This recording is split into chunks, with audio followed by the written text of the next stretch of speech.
my interest is in two major subjects. It's in sustainability and it's in computation. And I think it's the bridge between these two things that makes me happy as a researcher, but also it makes me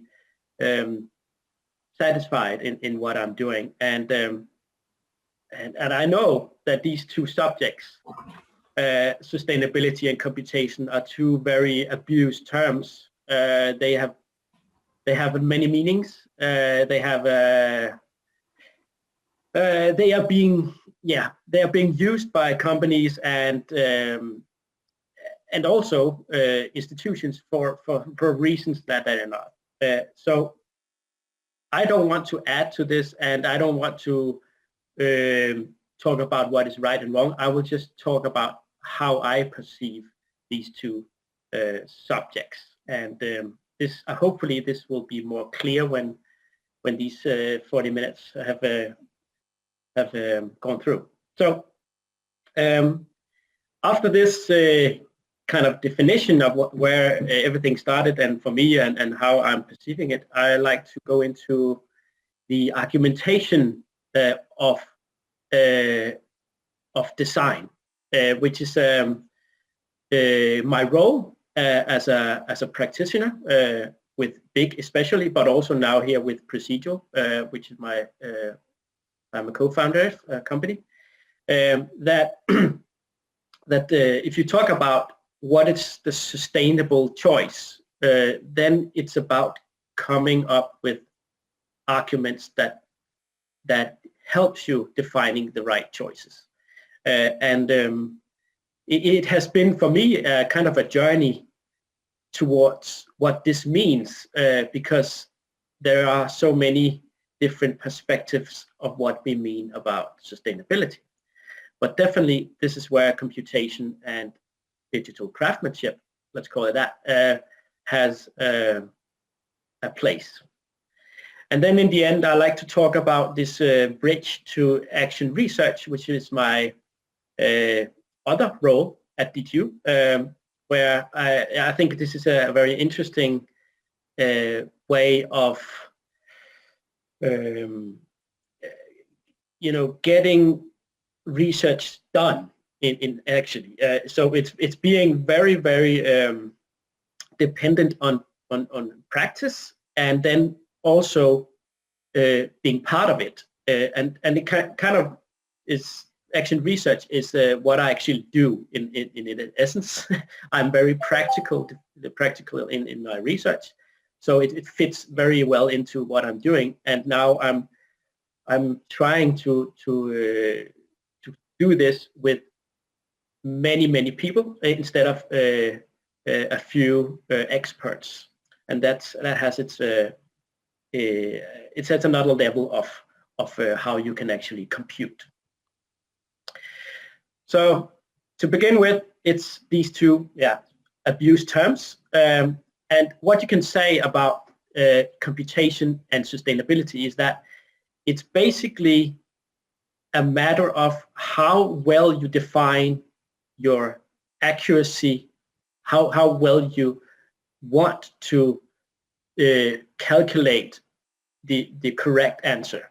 I'll just postpone this, versus how fast you want a result, or how finely grained you want this result. It's also a part of this when we talk about tooling and the digital setup. It's also a part of usability and flexibility of the tool itself.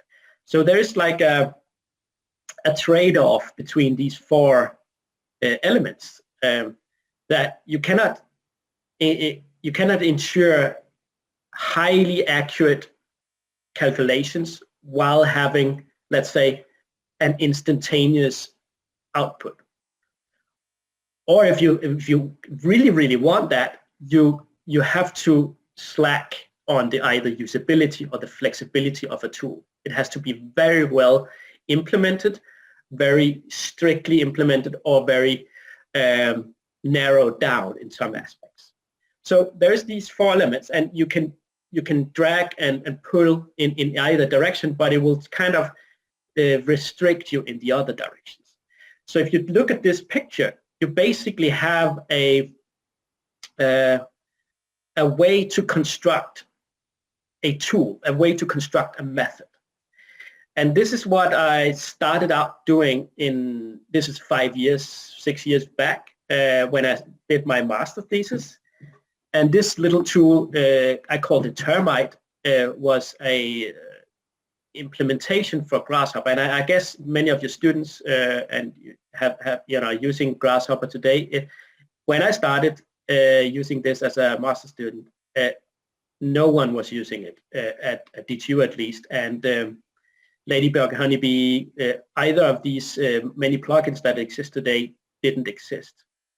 At that time, I was kind of focusing on the coupling to a very specific calculation tool we utilize in Denmark, which is about the entire energy consumption of a building. And it's basically a very elaborate spreadsheet quasi-steady state simulation tool. It's like super fast and very useful for many things, but it's really annoying to use. It's impossible to look at it doesn't have any interface that represents a building, and that kind of tool is just very engineering like. It's how engineers think. Originally, it's how we perceive a model. A model is basically a mathematical construct. It shouldn't be otherwise defined as something different. But when I started working with the architects and found that there was need for a representation in another domain, that there is need to say, well, this building is it looks like something, it feels like something, it's perceived like something. Why is your tool not taking that into account? And I was just saying before all this, of course it's taken into account. It's just, you can just not see it. But I kind of recognized very early on that, yeah, you need to do this. You need to couple the tools to actually be able to understand this. So this is the beginning. It's like started there. So all the bits and numbers were just translated back and forth between these tools.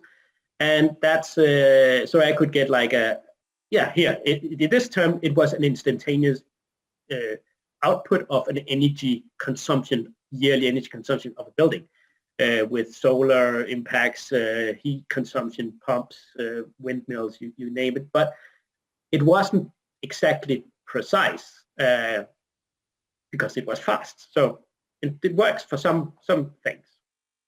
And then during my PhD, I was part of, I did an industrial PhD. I did a lot of these competitions with different architects with this company called Sweco. At that time, this Sweco company was called Brandmeijer. It's a company from Netherlands that owned it.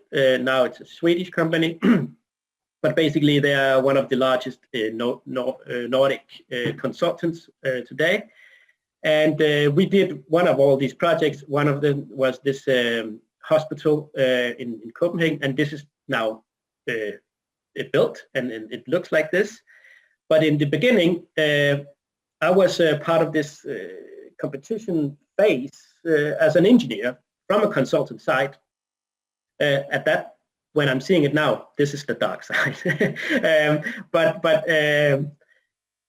I was sitting there and trying to make this hospital work under very strict regulations and all kind of things. But what we really tried to do is like we could actually really do magic if I applied these same tool settings for this project. So basically, what I did, I coded up a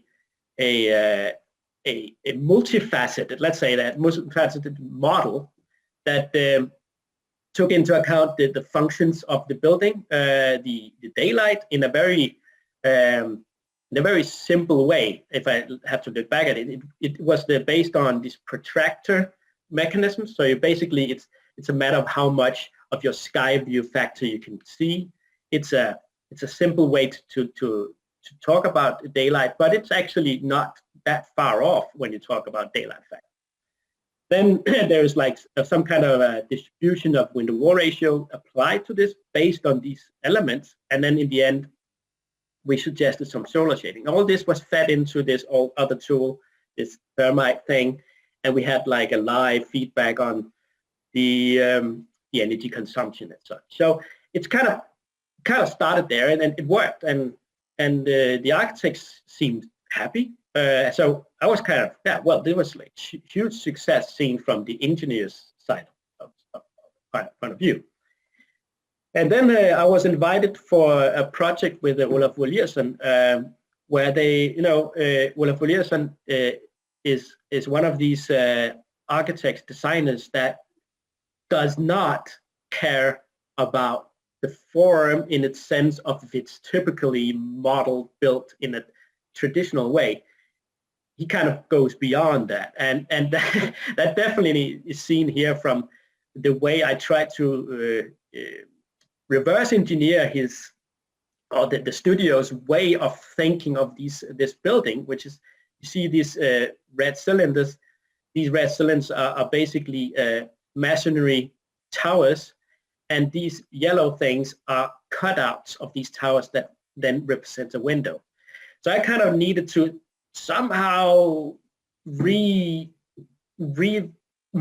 this whole thing to being able to put it into this digital tool to be able, again, to make a valid energy calculation and indoor environment calculation, all these things, to be able to do this.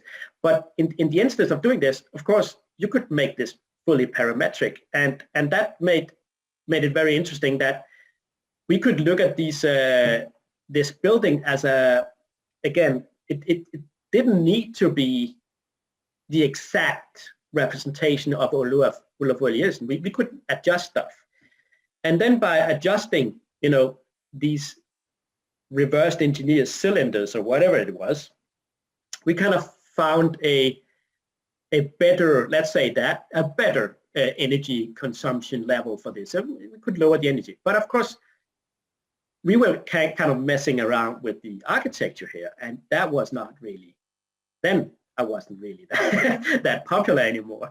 So I was like, oh, but still, there is huge potential for doing this. And then finally, this is what I started talking about with the project with BIG. We entered the competition, a very large one, and then this is just showing, just not to be confused, in the bottom here, this is a plan view of a tower, and there were multiple towers. Some of them were triangular, some of them were other shapes. But what you see here is a fully, let's say, fully parametricized model of what this tower could be, based on what the talks I had with Bjarke Ingels group.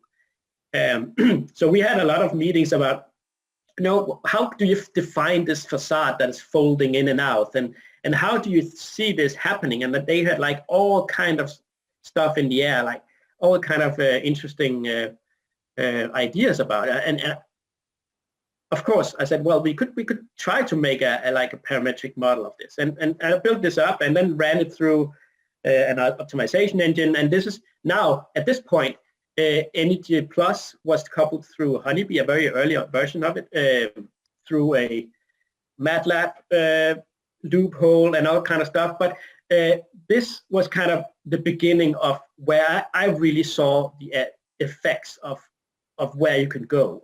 And this is where I thought, okay, now we are going into the realm of fully parametricized optimization. And again, this is 4 years ago.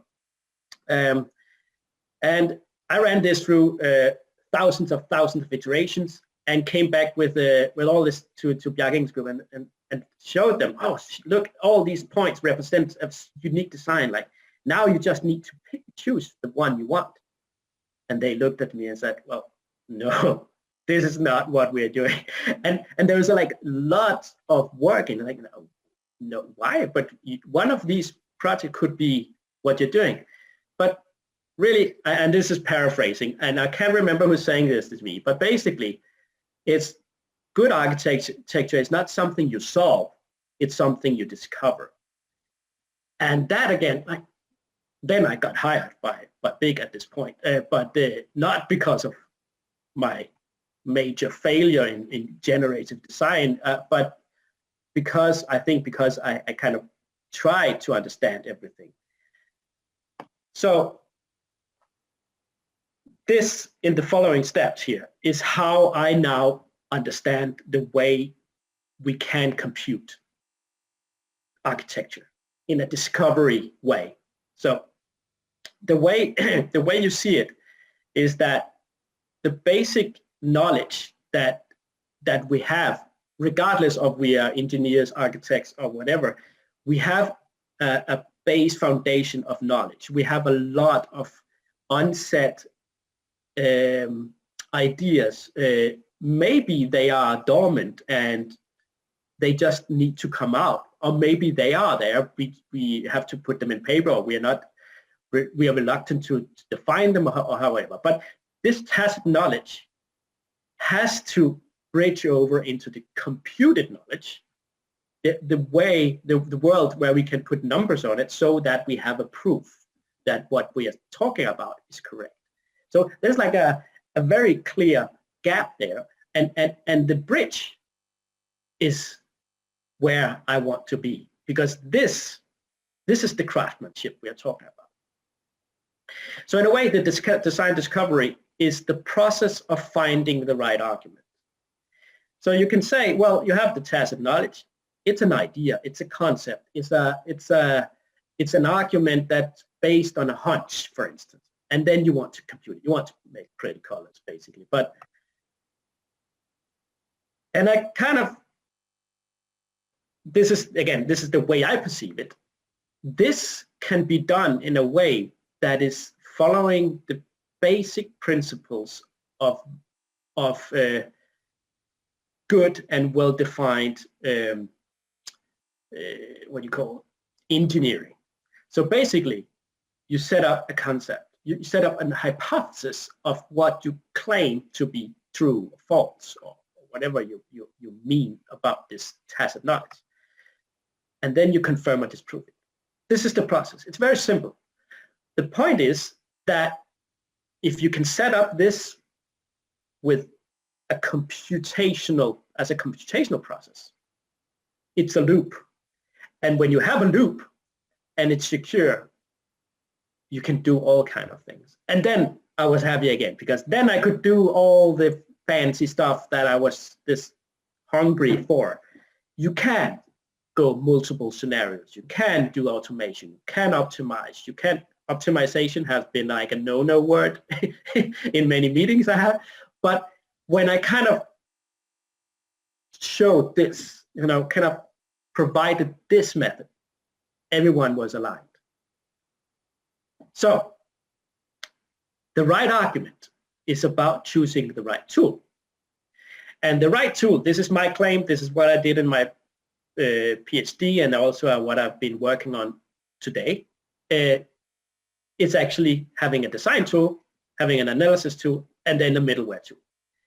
And the primary argument, I don't want to go into details about it, but this is, the setup from my PhD. You can do this in all kinds of other ways, but the design tool could be a simple sketch tool, such as SketchUp, Rhino, call it what you want. It could be more advanced BIM style tools, Rhino, Revit.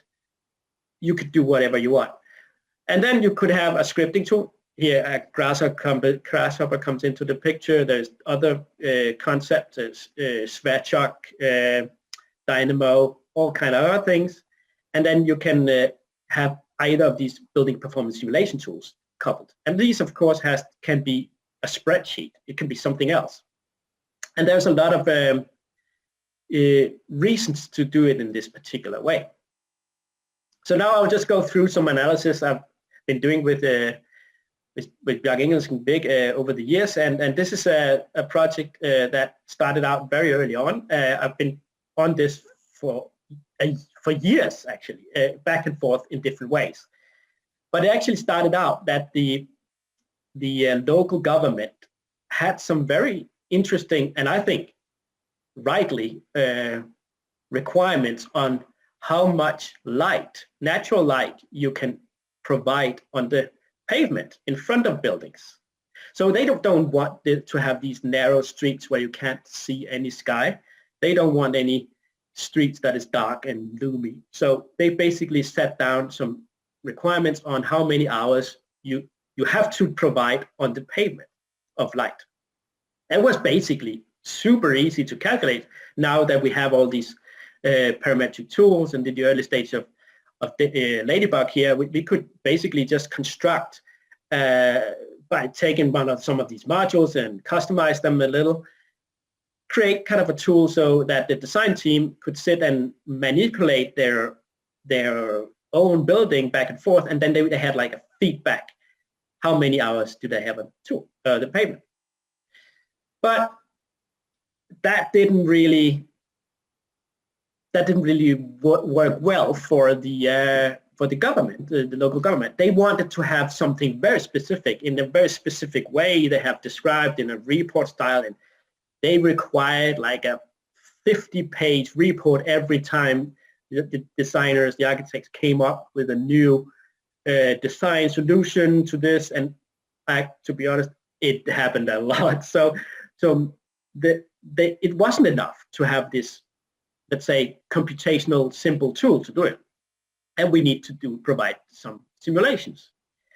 And it has to be provided in a very specific way, where you have a demo site, you have what you call an as of right. This is like a block of things that you you can build, and then you have to compare it to whatever Big has designed. They have different proposals, and yeah, it just kept on. So here, for instance, there's an example here where you have nothing. Of course, there's a lot of sun. Yellow, reddish means a lot of sun, blue, nothing. And then you put something and then you have nothing, right? But it makes sense. Of course, it matters. The point was that, yes, this building takes sunlight from the pavement, but also all the other buildings does that.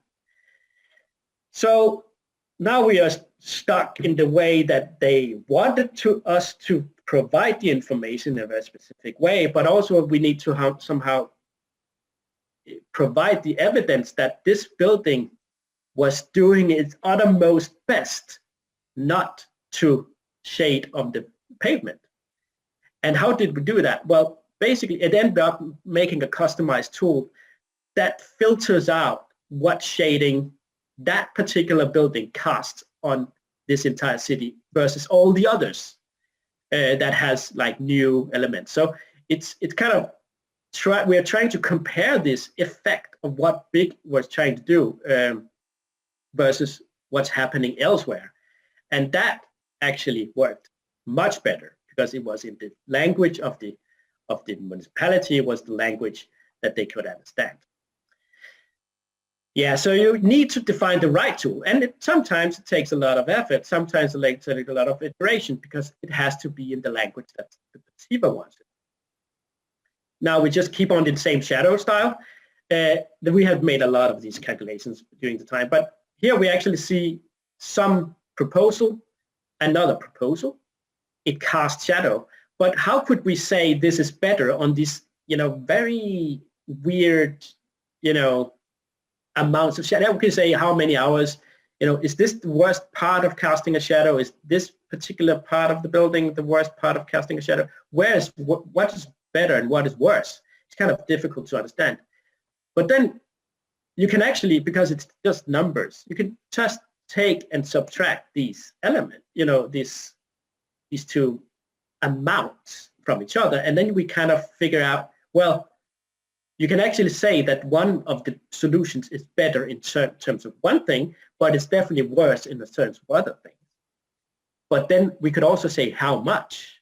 So we can numerically understand this concept of difference in a very simple way just by subtracting numbers. And I think that has really helped Big in justifying a lot of their arguably elaborate iconic designs, because it has an impact on different aspects. So what you can say, well, these arguments, when you do it correctly, you devise the instrument, the tool, the method correct, you can basically take new insights just by adding, subtracting results, which is interesting. We just keep on in the light analysis world. And here, this is glare. This is a project in Aarhus in Denmark where Bjørnings Group and Big have built this. They had this building being built at this point, and then they argued for having a very mirror-like surface, like they wanted this appearance of a tower that is just mirror. So of course that could cause problems, especially if you talk about the precision of glare. It's pretty annoying to get like direct sun in your eyes, and then yeah, all of these red faces here are the place where Bjørnings Group proposed using MirrorStar, but the local government here again said, well, it's not possible. You are just causing too much glare on these buildings. And then, well, if you talk about glare and the way you model glare, it's not that difficult, but it's a perceptual thing. The glare is a perceptual thing of the eye. So you actually basically model the eye of a person. You have a precision in a building where someone is looking out, and then if you get the glare perception, this you can see the greenish thing here. This is where you have higher probability of glare, and then in the entire field of view, if you have a high contrast, you are perceiving glare, and then there's different figures you can measure this.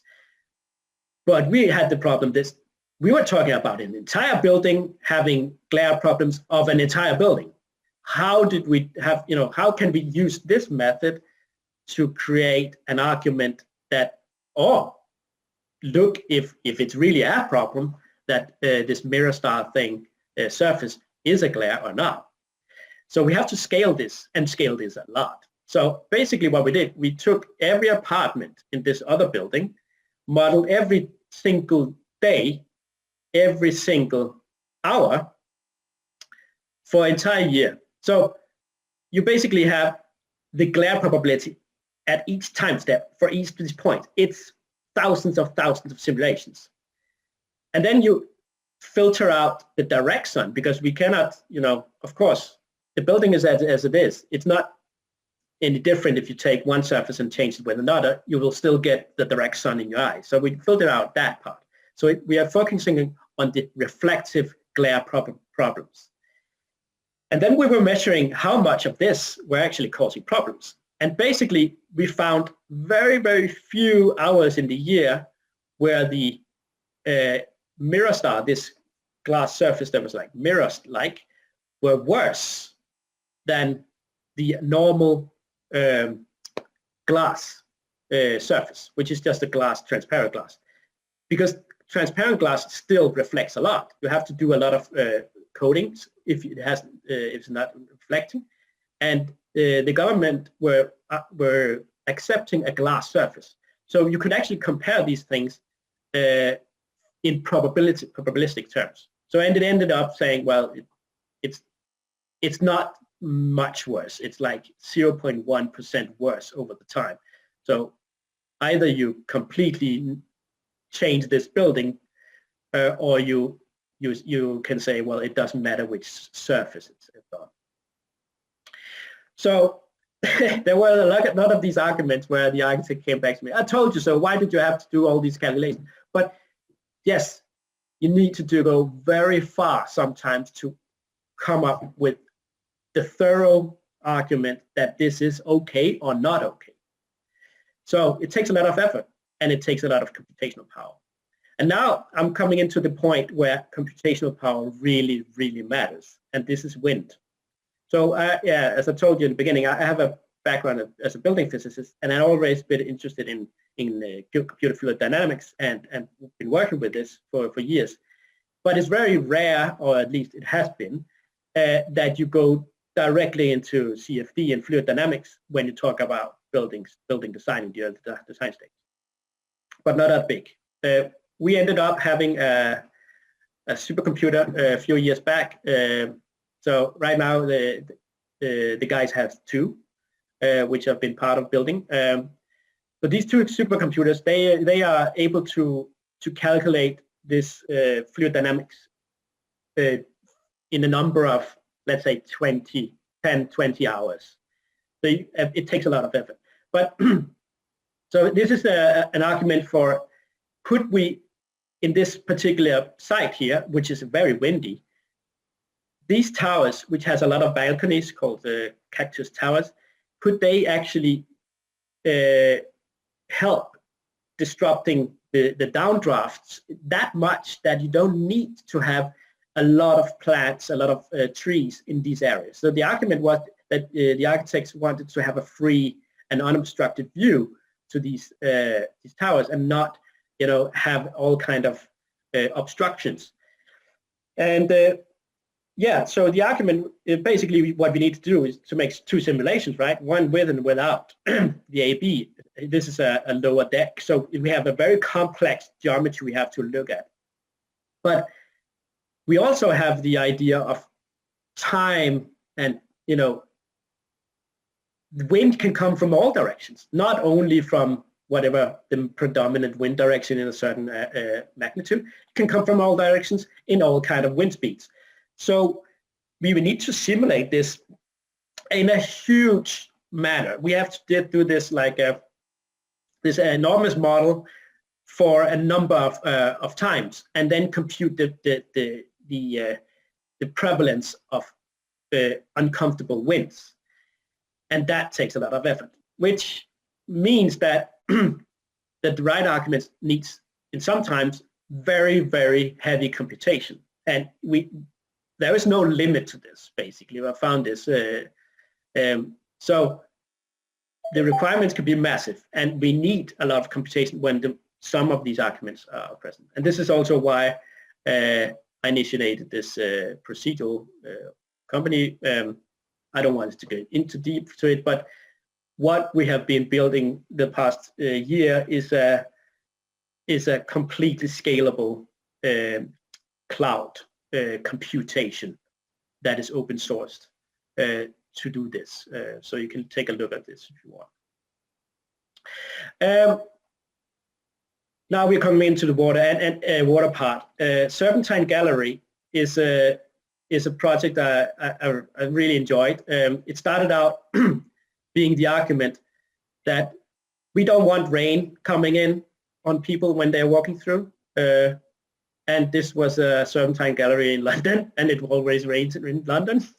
So the argument was how deep, or the question was, how deep should these boxes be, or the distance between the boxes, if we want to avoid rain? And that is a really, really difficult question, actually. You need to compute the particles on different drop sizes over time, over different weather situations, of course, wind, magnitude of precipitation, etc., blah, blah, blah. But basically, I found an article a few years back, and then that article I could implement it, and basically it's a matter of risk, because you can always find a situation where the wind will take the droplets almost horizontally into a structure. This is why we need to seal our buildings in every corner. So of course people will get wet at some point. The point is how many hours or how frequently. So sometimes the right argument is a risk assessment. And I found this more and more appealing. And this is something I work really a lot into all of these tooling we are doing right now. So it's a risk, it's less clear, but it's way more realistic. Noise. This is a tool that's called Pachyderm. I really enjoyed it. It's from one of our colleagues and friends that has made this for Rhino and Grasshopper, and it's basically a wave-based calculation tool for noise. And here you see how big we're trying to kind of avoid noise pollution inside this building by kind of shaping the building towards a not a highway, a railway here. But sometimes you end up with not with arguments of is it correct to do, or should we do it, or how should we avoid something. Sometimes it's the argument of are we using the right tools. So I basically spent a whole 3 weeks debating with a client. I missed them out here, with not a client, a consultant, which kind of type of simulation you should should utilize to actually calculate the correct noise distribution inside these apartments. There is a road here. This is the consultant's model. This is the big model we were building, and there is like huge difference. We had these geometric shapes. We had like representation of what the geometry looked like, because this is what the design is. They had like a simplified version. They had not a wave-based model, but a array-based model, which meant that you could see a lot of problems in this model, but you couldn't see it here. And we kept on arguing which one was correct or not. So what I'm saying is that, well, the right argument sometimes loses to the wrong method, simply because you have to collaborate.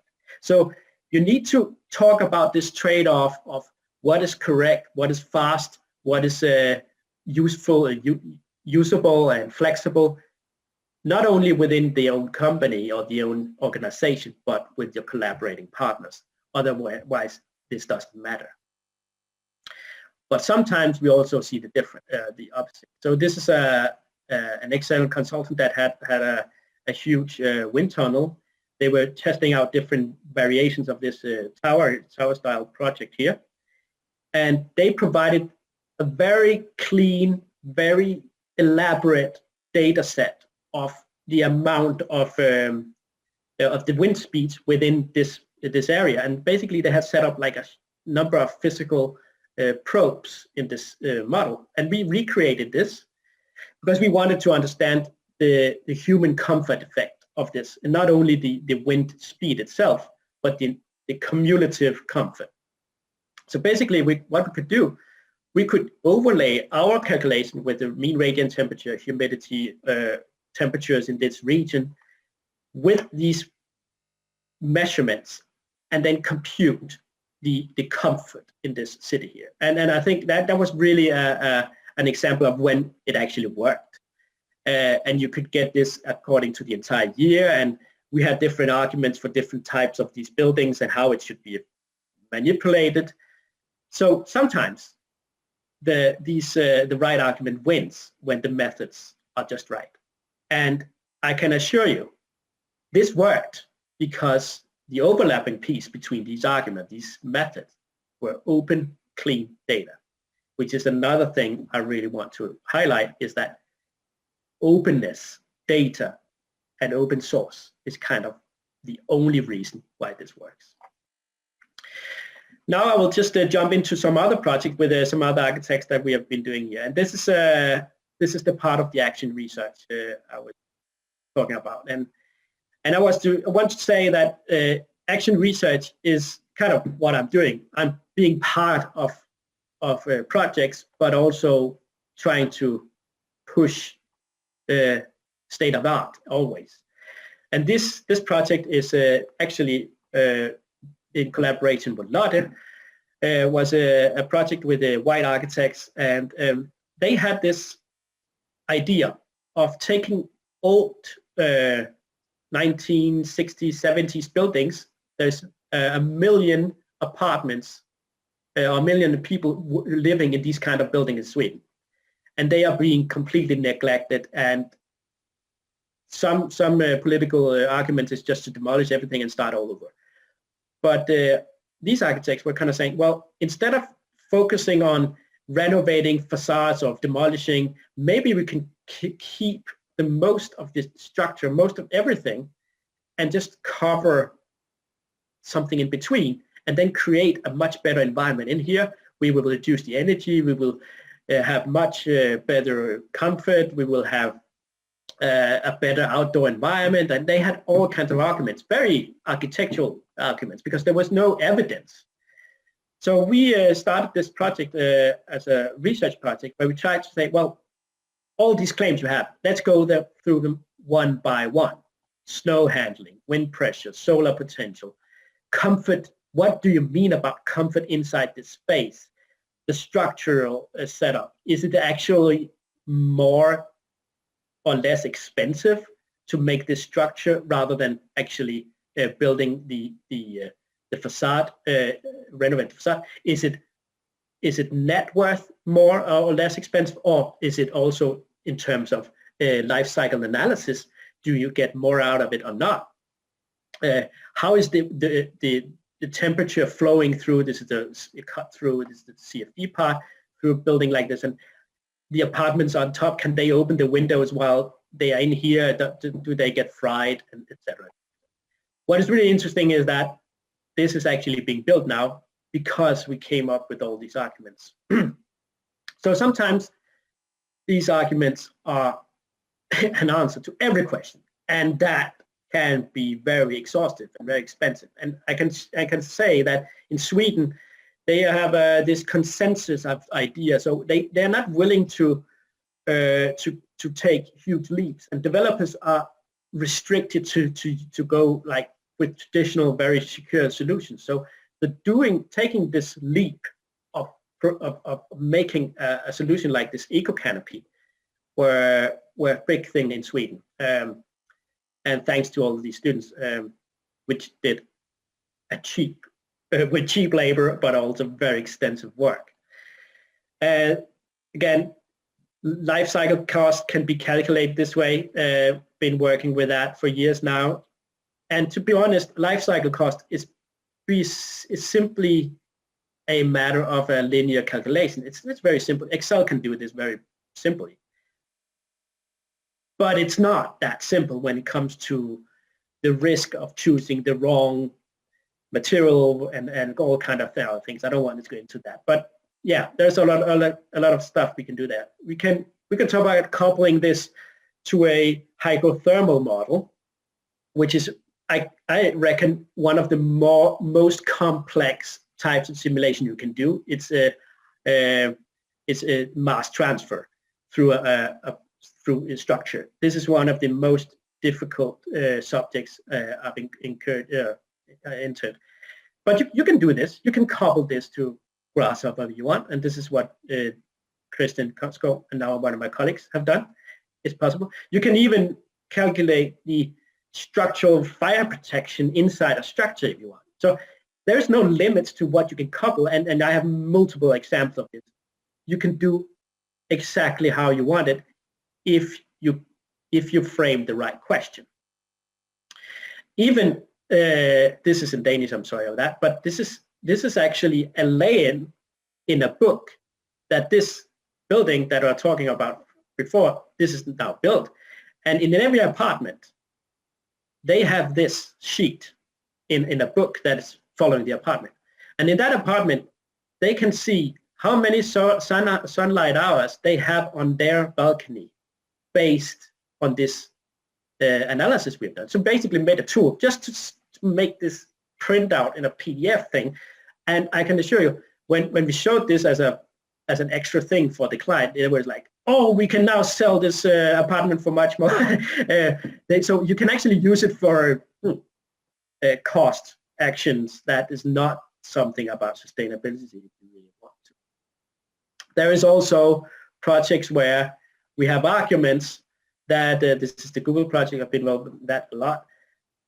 When you wanted to, or there's an idea to try to, what happens if we take out all this water and just drop it down? Like it could be cool if there's like a huge hose of water coming down at some point. And like, yeah, but what happens if you have wind coming in the same time? And you will. Then how would this splash out all over the place? So we made a model to do this, and even setting this under pressure, trying to control this plume, and sometimes the right argument is not present. It's like you can't do this. And of course, there's a lot of examples. I don't want to show them. Of course, it's not a success story, so it's not interesting. But there's a lot of analysis of that says it's not really a good idea. And you can go to off-world. So this is a project where we basically made a model of how the sun circulates, of course, how the Mars circulates around the sun, but actually how that affects light. So those of you who know the Ladybug and use the solar tool, we basically made the same thing for Mars. And we took a NASA tool, which is a horrible thing, and basically reverse engineered it to make this. And what you can see is kind of the shape of this pear-shaped, interesting way the sun moves around the year, where on Earth we have like an 8 figure. And then here in the end, I would just say, well, of course, sometimes the arguments are not computable. And honestly, this is where the most interesting questions comes, because when I'm set up to this, like, we cannot compute this either because we don't have the tool, or it's difficult to say what's the metric or the values is. This is what I'm interested in mostly. And just to give you an idea of what we're working on right now, and I'm working with Lotte, this is called the material passports. And basically what it is that we don't anywhere in the world have a very descriptive declaration of what's inside our building materials. Some producers are declaring something, and of course we have EPDs that says how much is CO2, ODP, and all kind of other effluents you can have, but they are not declaring exactly what's inside. So this is also why we don't know where in the world and which buildings has asbestos or PCB. I don't know if you have this problem in your countries, but PCB has been a $1 billion problem in Denmark, and it's basically just a sealant around windows. And how do we define what should be included within a material passport in the future? How can we do this?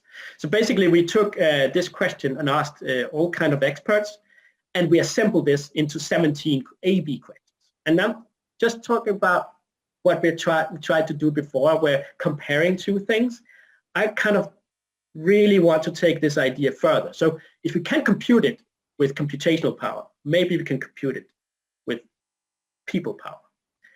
And what we did, we took all our students, we have 50 students applying for this project, and gave them these questions. Which one of these two models, there's kind of different competing models for what a material passport should be, is better for this particular question? And you can ask this for BAMP, I don't know if you want it, but it's cradle to cradle. There's other types of models that is competing, and then you can compare back and forth, and mathematically you can basically figure out by comparing everything multiple times, you can get a majority vote of which of these models that takes care of different questions rather than the other. So you can really compute with knowledge if you do it scalable with humans as well. And I find this very, very interesting. Thanks for listening.